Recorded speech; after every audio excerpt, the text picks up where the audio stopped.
We're counting down the 20 hard times Appalachian meals that raised a generation, ranking the humble suppers and ingenious recipes that stretched scraps into survival and wove family memory from lean years. From smoky kitchens filled with the aroma of beans and cornbread to battered tin lunch pails packed with skillet potato leftovers, these are more than just forgotten dinners.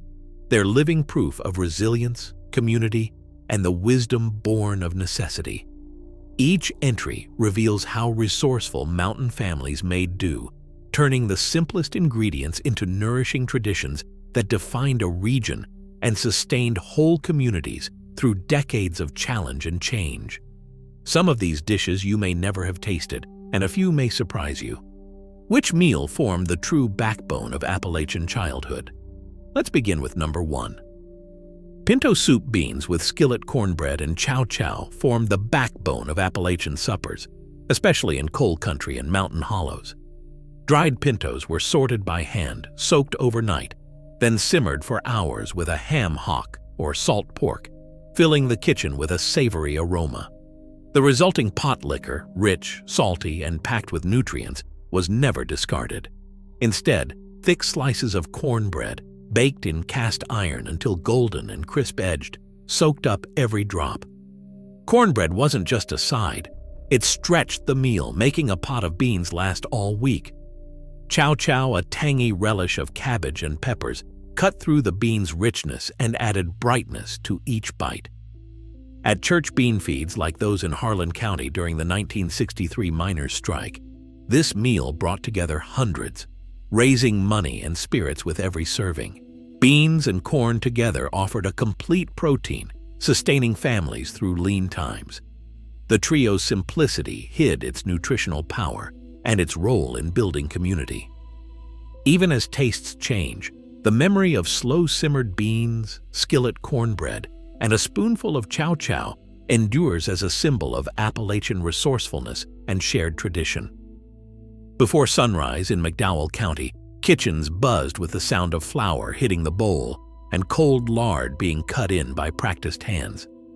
Biscuits depended on speed and touch, never overworked, always tender. Once baked, they emerged golden, ready to anchor the day's first and most important meal. Sawmill gravy started with sausage or bacon drippings, a resource too precious to waste. Flour was stirred into the hot fat, forming a bubbling roux. Milk, sometimes fresh but often stretched with water or reconstituted powder, was whisked in to create a thick, creamy sauce. Black pepper was added with a heavy hand, giving the gravy its signature bite. This combination of hot biscuits and peppery gravy offered the calories and comfort needed for miners and farmhands facing long hours underground or in the fields. For many, it was the main meal until evening. Children learned early how scraps and drippings could be transformed into something hearty. The ritual of gathering before dawn, sharing biscuits split and drenched in gravy, marked the start of another demanding day.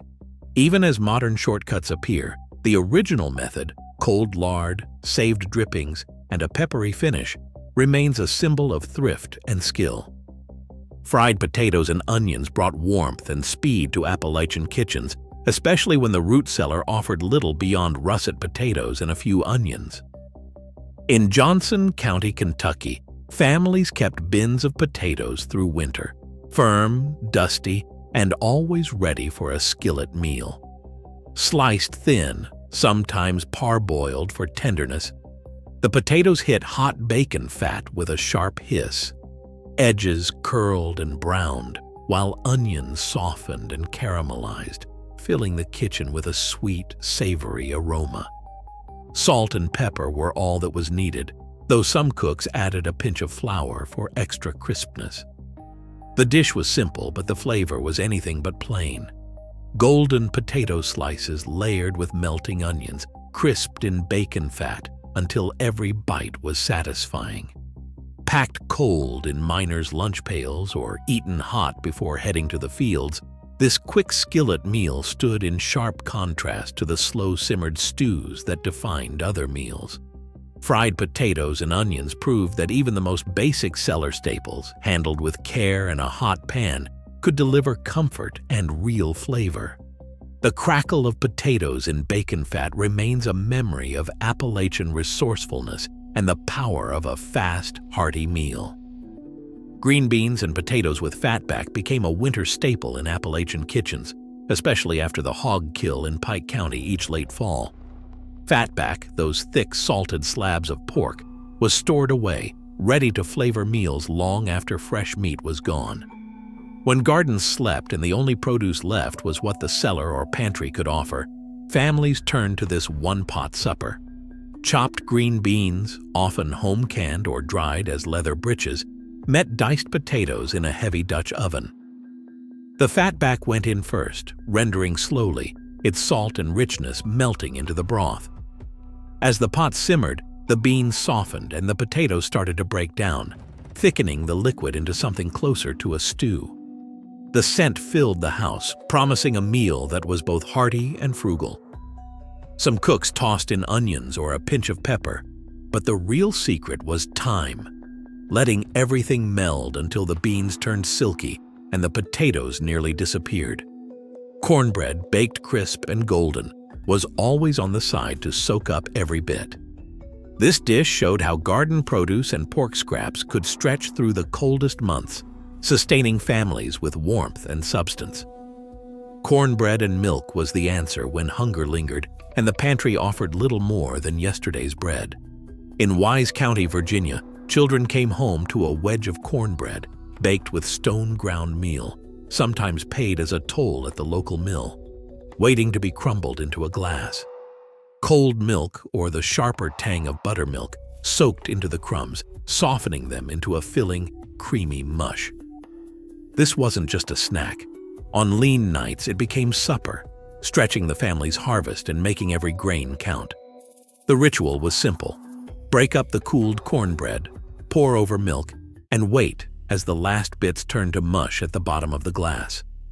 The taste was plain, but there was comfort in the way the crumbs clouded the milk. A quiet end to a long day. For many, the memory lingers. Crumbs floating in a glass. The coolness of milk meeting the warmth of bread. Modern boxed mixes and sweetened versions miss that honest simplicity. Cornbread and milk stands as a reminder that even the most basic ingredients, handled with care, could satisfy hunger and offer a small moment of peace. Chicken and dumplings turned a single bird into a meal that could stretch across a Sunday table in Grayson County. The process began with simmering a whole chicken, bones, skin, and all, until the broth turned rich and golden. Every part of the bird was used, from neck to back, ensuring nothing went to waste. Once the meat was tender, it was carefully shredded and returned to the pot, the bones discarded but their flavor lingering in the stock. Simple dumplings made from flour, lard, and water were rolled out and cut into strips or squares, then dropped into the bubbling broth.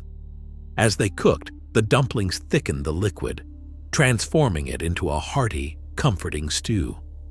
The kitchen filled with the scent of simmering chicken and dough, a signal that supper was near. Children learned to savor the tender shreds of meat and the pillowy dumplings, a far cry from the canned soups that would appear in later decades. This dish was more than sustenance. It was a lesson in thrift and patience, a way to make one chicken feed a crowd and create a sense of abundance from humble beginnings. Each bowl offered warmth, nourishment, and memory. Fried apples brought warmth and sweetness to Appalachian kitchens, especially when winter made fresh fruit scarce. In Magoffin County, families stored apples in root cellars, saving the firmest for cold mornings. Slices, sometimes tart, sometimes mellow, often a bit bruised, were peeled, cored, and dropped into a cast-iron skillet, shimmering with butter or bacon grease. The moment the apples hit the pan, a hiss filled the room, and the air turned rich with the scent of caramelizing sugar and melting fat. Brown sugar was scattered over the sizzling fruit, dissolving into a thick, bubbling syrup that clung to each slice. Some cooks added cinnamon, but most let the apple's own flavor shine, browning the edges and letting the syrup thicken until the fruit was tender but not mushy. This simple alchemy, sugar and fat transforming stored fruit, turned even the oldest apples into something special. Fried apples made their way to the table at breakfast with biscuits or as a sweet finish to supper, their glossy glaze and buttery aroma cutting through the chill of lean seasons. The skillet's caramel edge and the memory of apples frying on a winter morning lingered long after the last bite. Killed lettuce and onions announced spring's return in Appalachian gardens when the first leaf lettuce and green onions poked through soil still cold from winter. In Raleigh County, families watched for these greens, eager to trade months of potatoes and canned beans for something fresh. The ritual was simple but dramatic: lettuce torn, onions sliced, all heaped in a bowl. Bacon fried in a cast-iron skillet filled the kitchen with a smoky aroma. Then came the trick. Vinegar splashed into the hot bacon grease, sending up a sharp hiss. That sizzling, tangy dressing got poured straight over the greens. The heat wilted the lettuce instantly, softening the bite and releasing a grassy aroma that filled the room. Bacon and onions added crunch and richness, while a pinch of sugar sometimes balanced the sharpness. The salad had to be eaten warm right away before the greens lost their vivid color. For children, watching the greens collapse under the hot dressing was a spring spectacle. After a winter of root vegetables, killed lettuce tasted like renewal, bright, tangy, and fleeting. No modern salad captures that immediacy or the sense of gratitude for the first harvest after a long, lean season. Ramps with eggs marked the first true taste of spring in Appalachian kitchens. Their sharp, garlicky aroma filled the air as families gathered around cast-iron skillets, eager for the wild leeks that pushed through damp mountain soil. In Richwood, West Virginia, the annual Ramp Festival became a point of pride, where stories of secret patches and foraging skills passed from elders to children. Ramps were washed, their slender bulbs and broad green leaves chopped and tossed into sizzling bacon grease. The scent clung to hands and clothes, unmistakable and lingering. Eggs, often fresh from backyard hens, were cracked straight into the pan, swirling with the greens until soft and golden. The result was a dish that tasted of earth and renewal, creamy eggs soaking up every bit of the Ramp's bite. Unlike store-bought greens, Ramps arrived only for a few weeks, making each meal feel like a celebration. Foraging for Ramps was a lesson in stewardship. Families took care not to over-harvest, leaving bulbs behind for future springs. Today, sustainable picking is more important than ever, as wild Ramp patches face new pressures. No cultivated vegetable can match the legacy or pungency of Ramps with eggs. Potato soup brought warmth to Appalachian homes each winter, transforming root cellar potatoes into a meal that filled both stomach and spirit. In Smith County, Virginia, during the lean years of the 1960s, families often relied on powdered milk from government commodities to stretch their dairy supply. This simple swap dissolved into the bubbling broth, lending a creamy texture without the need for fresh cream, a practical solution when store-bought milk was out of reach. Diced potatoes, peeled and still carrying the scent of earth, thickened the soup as they simmered, creating a hearty base with just water and onions. Sometimes a ham bone salvaged from Sunday's dinner would be dropped in, coaxing out a gentle, smoky flavor and turning the broth a soft gold. Salt and pepper, used sparingly, were often the only seasonings available, but the result was honest and satisfying. Children learned to appreciate a bowl of soup that made the most of what was on hand, sometimes topped with a sprinkle of green onion. Potato soup mirrored the quick-fried potatoes of earlier meals, but offered a slower, more comforting way to use the same humble ingredient, closing the root vegetable chapter with quiet resilience. Leather britches, or shuck beans, were a winter staple in Appalachian kitchens, born from necessity and ingenuity. In Letcher County, late summer meant families threading fresh green beans onto cotton string, a ritual that turned kitchen tables into assembly lines. Children learned to pierce each bean, watching the strands grow heavy before they were hung in attic rafters or along sunlit walls. Over several weeks, the beans shriveled, their color fading to a leathery brown, preserving the harvest without canning or refrigeration. When the cold months arrived and fresh produce vanished, these dried beans offered a vital source of vegetables. Cooks snapped the beans from their strings and simmered them for hours in a pot with pork fat and water. The tough strips softened, swelling as they absorbed smoky broth, filling the house with a scent that recalled summer gardens.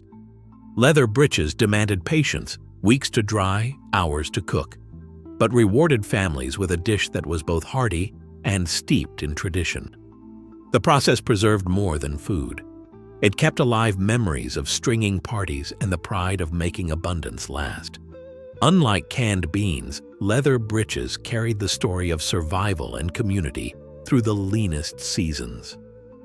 Fried bologna sandwiches transformed a simple slice of lunch meat into a quick, protein-packed meal that defined Appalachian school lunches and blue-collar suppers. In McCreary County, a pack of bologna from the general store could stretch through the week, each round sizzling in a cast-iron skillet before sunrise. As the fat hit the hot pan, the bologna would puff and curl at the edges, turning crisp and caramelized in spots. Some cooks tried to tame the curl with a few knife slashes, but most let the slices bubble up, letting the grease soak straight into a soft roll. The result was a sandwich that delivered salty, savory comfort with every bite. No fancy ingredients needed.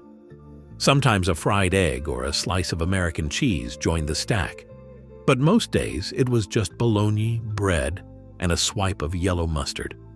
The aroma, meaty, smoky, and unmistakable, lingered in lunchrooms and on workbenches, a reminder of resourcefulness when time and money were tight. Unlike the whole food staples of earlier generations, fried bologna marked a shift toward processed convenience, but it never lost its spot as a lunch pail favorite, prized for its speed, satisfying sizzle, and the way it filled hungry kids before the school bus arrived. Sauerkraut and wieners became a fixture in western Pennsylvania's mining towns, where immigrant families relied on preserved cabbage and affordable meats to get through harsh winters. Cabbage, packed into stoneware crocks each fall, fermented slowly until it turned tangy and crisp. When gardens were empty and budgets tight, this kraut brought a sharp, lively note to meals otherwise dominated by potatoes and beans. Sliced wieners, smoked or boiled, were browned in a skillet, their savory aroma blending with the sourness of simmering sauerkraut. Onions softened in bacon grease or butter added sweetness, while a pinch of caraway gave an earthy undertone. Everything simmered together, the kraut soaking up the juices from the browned franks. This dish didn't require expensive cuts. Just a handful of wieners could stretch to feed several people, making it a practical supper for families watching every penny. Children sometimes balked at the tang, but the warmth and heartiness of the meal often won them over. More than just a quick fix, sauerkraut and wieners reflected the blending of German and Eastern European traditions, showing how Appalachian cooks adapted Old World preservation to New World necessity.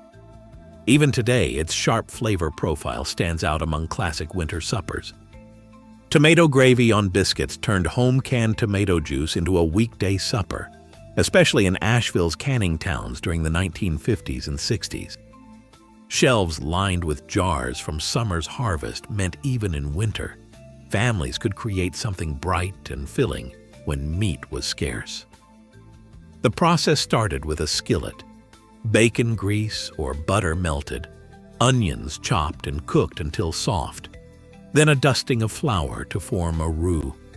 The canned tomato juice was poured in, simmering until it thickened and the sharpness mellowed. A pinch of sugar, always to cut the acid, a trick passed down through generations, then salt and pepper to finish. The result was a glossy, savory gravy, its color deep and inviting, ladled over split biscuits. This was a far cry from the sweet chocolate gravy that sometimes graced the table. Tomato gravy brought a tangy, savory contrast, making use of pantry staples and transforming simple biscuits into the heart of a meal. Modern shortcuts with canned soup or jarred sauce can't match the freshness or pride of a gravy made from last summer's tomatoes, preserved with care and stretched with creativity when the larder ran thin. Chocolate gravy on biscuits turned ordinary mornings in Knox County into something special, even when money was tight. Cocoa powder, sugar, and flour, ingredients found in nearly every pantry, came together in a saucepan, whisked with milk until the mixture thickened into a glossy, sweet sauce. The scent of chocolate would fill the kitchen, drawing everyone to the table. Hot biscuits, split and steaming, waited to soak up every drop of that rich, pourable gravy. This wasn't just a treat for kids. It was a weekend ritual, a reward for a week of hard work and simple meals. Families reserved chocolate gravy for Saturdays, making it a marker of celebration and comfort. The sauce itself was never too sweet or heavy, designed to stretch across a plate full of biscuits and make the most of what little was on hand. Unlike store-bought chocolate sauces, this gravy was about thrift and anticipation, waiting for that first spoonful on a cold morning, knowing it was made from scratch. In Appalachian homes, chocolate gravy became a symbol of affordable indulgence, proof that a handful of humble ingredients could create a moment of warmth and luxury, even in the leanest times. Skillet cornbread in Appalachian kitchens is all about the crust, a crackling, golden edge only cast iron can deliver. The ritual starts with a skillet, often blackened from decades of use, heated until it shimmers with lard or shortening. Batter made from stone-ground cornmeal, salt, baking powder, and buttermilk is poured in. And the sizzle is immediate. That hiss marks the start of a crust that pulls away from the pan, a sign of perfect heat and timing. Some cooks swear by lard for its rich flavor, while others prefer shortening for a lighter crumb, a debate that runs through generations. The skillet itself is more than cookware. It's an heirloom, passed down and seasoned by memory, teaching each new hand the subtle cues of Appalachian cornbread. The finished loaf is sturdy enough to cut into wedges, its bottom dark and crisp, a centerpiece at gatherings from church suppers to Sunday dinners. Unlike sweet, cake-like versions or boxed mixes, this cornbread is about thrift, skill, and pride, turning simple ingredients into something memorable. Each slice, with its shattering crust and tender crumb, carries the story of family and the artistry of inherited cookware. Hoe cakes are the Appalachian answer to bread when resources were low and time was short. On the Qualla boundary, families relied on a water-thin batter of cornmeal, salt, and just enough lard to hold it together. Poured onto a hot griddle or even the back of a garden hoe over open coals, the batter sizzled in bacon fat, sending up a sharp, savory aroma. The edges crisped and browned in seconds, while the center stayed tender, never doughy, always portable. These cakes could be flipped with a quick motion, cooked anywhere a fire could be built, and eaten straight from the pan.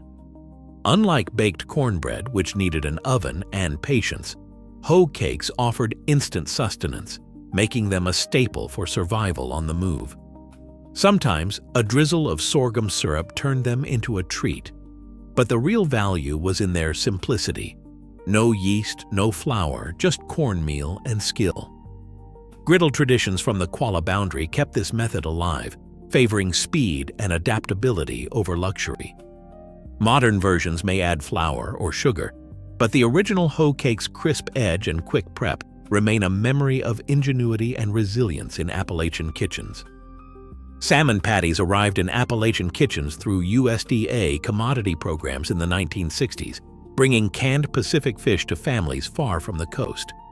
For many, this pink-fleshed protein was unfamiliar, but necessity drove adaptation.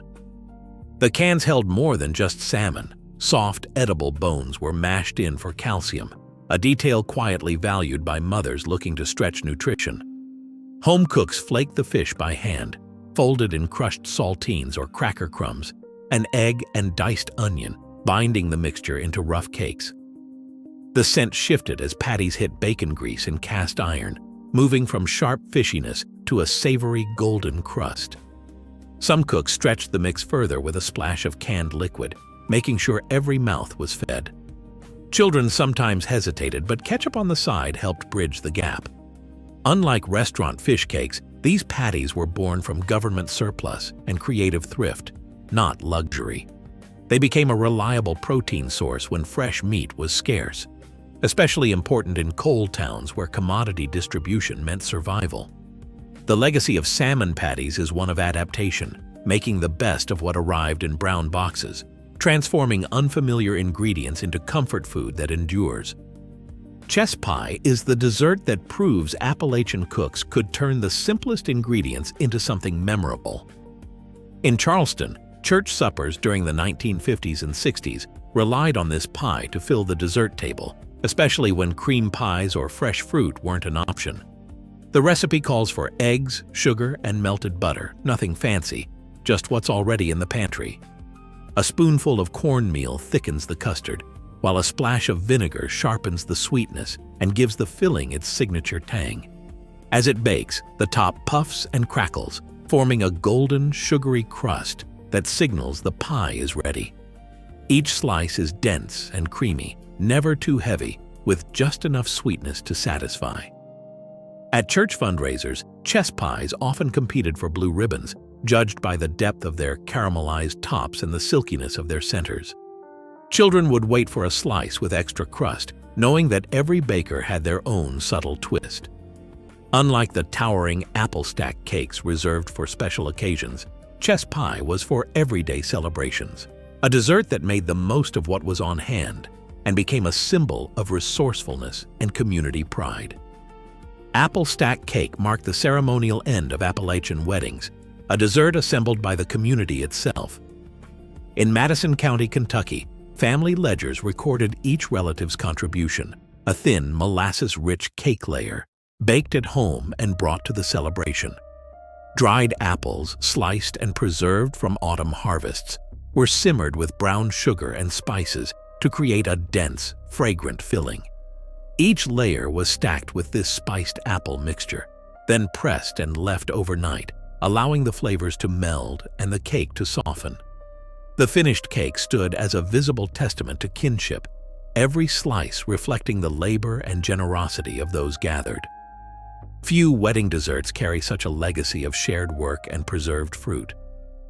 Across all 20 entries, from the humble cornbread and milk suppers to the ceremonial apple stack cake, this list reveals how Appalachian families turned scarcity into survival and survival into tradition. The most surprising meals, like ramps scrambled with eggs or leather britches simmered from string-dried beans, show a region unafraid to stretch, preserve, and transform the simplest ingredients. Consistently, each dish embodies a waste not, want not spirit, with every scrap and season honored in the kitchen. What qualified these meals wasn't luxury, but ingenuity, stretching protein with dumplings, using powdered milk when fresh ran out, and gathering wild foods when gardens lay fallow. The pattern is clear: community, creativity, and resilience on every plate. These weren't just recipes, they were survival manuals passed down in hard times and held onto with pride. Together, they remind us that good food doesn't require wealth, only wisdom, skill, and a deep respect for the land and one another. In remembering these meals, we honor generations who proved that dignity can rise even when resources are low, from the simplest, most honest food.